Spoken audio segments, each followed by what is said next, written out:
Very good morning, students. Today we read our first chapter, Invocation. First, what is the meaning of invocation? Invocation का मतलब क्या होता है? Invocation का मतलब होता है आह्वान करना. The present verse is from Hymns from the Vedas, a book of selected translation from the Vedas by Dr. Avinash Chandra Bose, a noted Oriental scholar. It has been ascribed to the seer Atharva and occur as hymns 52 in book 7 of the Atharved. जैसे कि हम जानते हैं कि हिंदू धर्म में 4 वेदों का वर्णन किया गया है, जो कि ऋग्वेद, सामवेद, अथर्ववेद और यजुर्वेद है. इन वेदों में से अथर्ववेद के बुक नंबर 7 के हिम्स मतलब होता है भजन, 52 से इन्वोकेशन हमारी जो पोयम है को लिया गया है, जिसका ट्रांसलेशन डॉक्टर अविनाश चंद्र बोस द्वारा किया गया है, जो कि एक प्रसिद्ध ओरिएंटल स्कॉलर मतलब विद्वान हैं.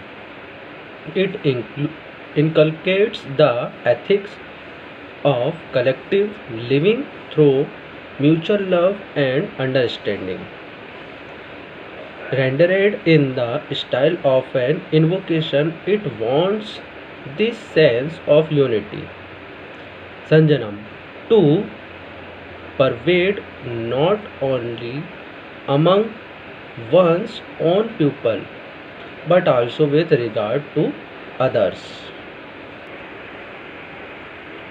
इस पोयम में हमें अपना जीवन स्नेह और समझ के साथ सामूहिक रूप से जीने की प्रेरणा दी गई है. मतलब एकजुट होकर हमें अपना जीवन जीना चाहिए. साथ ही इस पोयम में यह भी इन्वोकेशन या आह्वान किया गया है कि एकता की भावना केवल अपने लोगों के बीच ही नहीं बल्कि दूसरे लोगों के बीच में भी होना चाहिए. अभी हमने ये देख लिया कि इस पोयम का सोर्स क्या है, इस पोयम को कहाँ से लिया गया है. अब हम पोयम रीड करेंगे. Let us have concord with our own people and concord with people who are strangers to us. concord मतलब होता है सामंजस्य या एकता. आइए हम अपने लोगों के साथ एकता में रहें और उन लोगों के साथ भी हम एकता के साथ रहें जो हमारे लिए अजनबी हैं. Ashwin, create between us and the strangers a unity of hearts. Ashwin जो हैं इनको हम ड्वेल गॉड भी बोलते हैं, क्योंकि ये दोनों एक जैसे ही हैं और ये हमें प्रेरणा देते हैं एक साथ मिलजुल कर रहने की. अश्विन गॉड जो है वो हमारे और अजनबियों के बीच में हृदय की एकता का निर्माण करते हैं.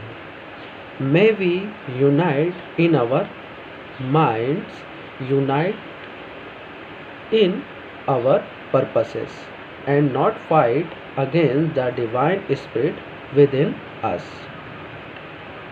हम अपने मन में एकजुट हो सकते हैं, अपने उद्देश्यों में एकजुट हो सकते हैं, लेकिन हम हमारे भीतर की दिव्य आत्मा के खिलाफ नहीं लड़ सकते. Let not the battle cry rise amidst many slain. Slain मतलब होता है हत्या करना, एडमिस्ट मतलब होता है बीच में. Not the arrows of the war god fall with the break of the day. ईश्वर से हमें प्रार्थना करना चाहिए युद्ध ना हो. हमें युद्ध या लड़ाई को नकारना चाहिए, क्योंकि युद्ध का परिणाम केवल विनाश होता है.